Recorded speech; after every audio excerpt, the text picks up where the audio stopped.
ಬೆಂಗಳೂರಿನ ಕೆಆರ್ಪುರದಲ್ಲಿ ತ್ರಿವಳಿ ಕೊಲೆ ಪ್ರಕರಣಕ್ಕೆ ಸಂಬಂಧಪಟ್ಟ ಹಾಗೆ ತಲೆಮರೆಸಿಕೊಂಡಿದ್ದಂತಹ ಮತ್ತೊಬ್ಬ ಆರೋಪಿ ಕೆನತ್ನನ್ನ ಅರೆಸ್ಟ್ ಮಾಡಲಾಗಿದೆ. ಬಂಧಿಸಿ ಕೆಆರ್ಪುರ ಠಾಣೆಗೆ ಕರೆತಂದಿದ್ದಾರೆ ಪೊಲೀಸರು. ಮೊನ್ನೆ ಆದಂತಹ ತ್ರಿವಳಿ ಕೊಲೆ ಪ್ರಕರಣಕ್ಕೆ ಸಂಬಂಧಪಟ್ಟ ಹಾಗೆ ಅಪ್ಪ ಅಮ್ಮ ತಂಗಿನ ಕೊಲೆ ಮಾಡಿದ್ಲಲ್ಲ ಶ್ವೇತಾ, ಆ ಪ್ರಕರಣಕ್ಕೆ ಸಂಬಂಧಪಟ್ಟ ಹಾಗೆ ಶ್ವೇತನನ್ನ ಈಗಾಗಲೇ ಅರೆಸ್ಟ್ ಮಾಡಲಾಗಿದೆ. ಪ್ರಿಯಕರ ಇದ್ನಲ್ಲ ಅವನು ಕೂಡ ಕರೆತಂದಿದ್ದಾರೆ ಪೊಲೀಸರು ಅರೆಸ್ಟ್ ಮಾಡಿಕೊಂಡು. ಶ್ವೇತಾ ಬಳಿಕವಾಗಿ ಆರೋಪಿ ಕೆನತ್ ಕೂಡ ಪಾಂಡಿಚೇರಿಯಲ್ಲೇ ಲಾಕ್ ಆಗಿದ್ದಾನೆ. ಅರ್ಧ ದಾರಿಯಲ್ಲೇ ಶ್ವೇತಾಗೆ ಕೈಕೊಟ್ಟು ಹೋಗಿದ್ದಾನೆ ಈತ.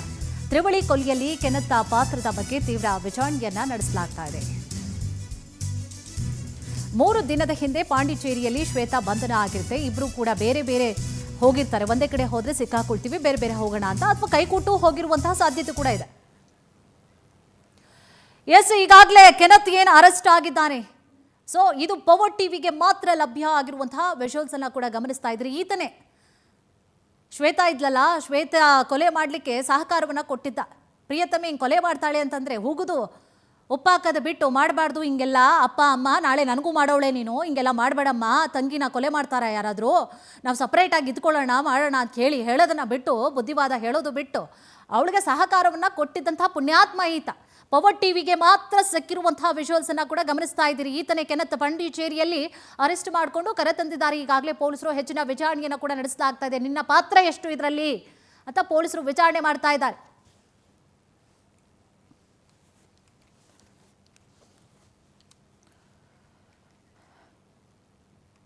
ಇದೇ ವಿಚಾರ ಸಂಬಂಧವಾಗಿ ಹೆಚ್ಚಿನ ಡೀಟೇಲ್ಸ್ ಅನ್ನು ಕೂಡ ನೀಡ್ತಾ ಹೋಗ್ತಾರೆ ನಮ್ಮ ಪ್ರತಿನಿಧಿ ವೆಂಕಟೇಶ್. ಎಸ್ ವೆಂಕಟೇಶ್, ತ್ರಿವಳಿ ಕೊಲೆ ಪ್ರಕರಣಕ್ಕೆ ಸಂಬಂಧಪಟ್ಟ ಹಾಗೆ ಈಗ ಇಲ್ಲಿವರೆಗೂ ಕೂಡ ಸಿಕ್ಕಿರುವಂತಹ ಅಪ್ಡೇಟ್ಸ್ ಏನು, ಕಂಪ್ಲೀಟ್ ಮಾಹಿತಿ ಕೊಡೋದಾದ್ರೆ.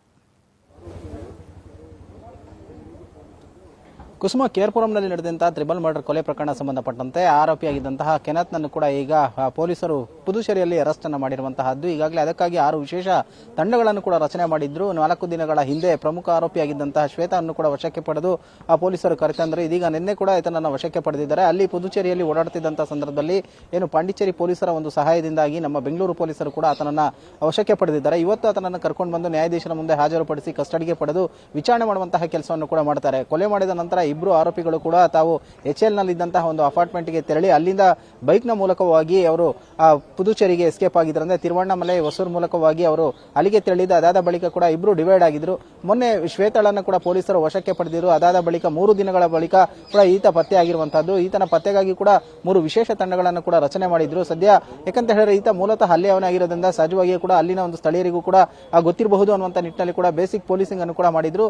ಈಗ ಆರೋಪಿಯನ್ನ ವಶಕ್ಕೆ ಪಡೆದಿರುವಂತಹ ಪೊಲೀಸರು ಕೂಡ ವಿಚಾರಣೆ ಮಾಡುವಂತಹ ಕೆಲಸವನ್ನು ಮಾಡ್ತಾರೆ. ಇವತ್ತು ಆತನನ್ನ ಕರ್ಕೊಂಡು ಬಂದು ಏನೋ ಒಂದು ಕೋರ್ಟ್ ಅಂದ್ರೆ ನ್ಯಾಯಾಧೀಶರ ಮುಂದೆ ಹಾಜರುಪಡಿಸುವಂತಹ ಕೆಲಸವನ್ನು ಕೂಡ ಮಾಡುವಂತಹದ್ದು. ಕುಸುಮ, ಮಾಹಿತಿಗಾಗಿ. ಎಸ್ ನೋಡಿ, ಬೆಂಗಳೂರಿನ ಕೆಆರ್ಪುರಂನಲ್ಲಿ ಆದಂತಹ ಕೊಲೆ ಪ್ರಕರಣಕ್ಕೆ ಸಂಬಂಧಪಟ್ಟ ಹಾಗೆ ತ್ರಿವಳಿ ಕೊಲೆ, ಒಂದು ಕೊಲೆ ಮಾತ್ರ ಅಲ್ಲ, ಕೆಆರ್ಪುರದಲ್ಲಿ ಆಗಿದ್ದು 3 ಜನರನ್ನ ಮಗಳೇ ಕೊಲೆ ಮಾಡಿರ್ತಾಳೆ ಅಥವಾ ಅಕ್ಕನೇ ಕೊಲೆ ಮಾಡಿರ್ತಾರೆ. ಈ ಒಂದು ಪ್ರಕರಣಕ್ಕೆ ಸಂಬಂಧಪಟ್ಟ ಹಾಗೆ ತನಿಖೆಯ ಜಾಡನ್ನ ಹಿಡಿದಂತಹ ಪೊಲೀಸರು ಏನ್ ಮಾಡ್ತಾರೆ, ಮೊದಲು ಪಾಂಡಿಚೇರಿಯಲ್ಲಿ ಆಕೆಯನ್ನ ಅಂದ್ರೆ ಶ್ವೇತಾ ಕೊಲೆ ಆರೋಪಿ ಏನಿದ್ದಾಳೆ ಶ್ವೇತಾಳನ್ನ ಅರೆಸ್ಟ್ ಮಾಡಲಾಗುತ್ತೆ. ಸ್ವಂತ ಹೆತ್ತ ತಂದೆ ತಾಯಿಯನ್ನೇ ತಂಗಿಯನ್ನೇ ಕೊಲೆ ಮಾಡಿರ್ತಾಳೆ. ಪಾಂಡಿಚೇರಿಯಲ್ಲಿ ಅರೆಸ್ಟ್ ಮಾಡ್ಕೊಂಡು ಬರ್ತಾರೆ. ಅನಂತರವಾಗಿ ಈಗ ಪ್ರಿಯಕರ ಏನಿದ್ದ ಸಾಥ್ ಕೊಟ್ಟಿದ್ದ, ಶ್ವೇತಾಗೆ ಏನು ಸಾಥ್ ಕೊಟ್ಟಿದ್ದ ಆತನನ್ನು ಕೂಡ ಈಗಾಗಲೇ ಅರೆಸ್ಟ್ ಮಾಡಿಕೊಂಡು ಕರೆ ತಂದಿದ್ದಾರೆ. ಸೊ ಇವನ ಪಾತ್ರ ಎಷ್ಟಿದೆ, ಶ್ವೇತಾಳ ಜೊತೆಯಲ್ಲಿ ಕೊಲೆ ಮಾಡಲಿಕ್ಕೆ ಇವನ ಪಾತ್ರ ಎಷ್ಟಿದೆ, ಅಥವಾ ಇವನು ಕೂಡ ಕೊಲೆ ಮಾಡಿದ್ನ ಹೇಗೆ ಅನ್ನುವಂತಹ ಪ್ರಕರಣ ಸಂಬಂಧವಾಗಿ ಈಗಾಗಲೇ ಸಾಕಷ್ಟು ವಿಚಾರಣೆಯನ್ನ ಅಂದ್ರೆ ಅಥವಾ ಮಾಹಿತಿಗಳನ್ನ ಹೇಳಿಕೆಗಳನ್ನ ಕೂಡ ಈಗಾಗಲೇ ಪೊಲೀಸರು ಪಡೆದುಕೊಳ್ತಾ ಇದ್ದಾರೆ.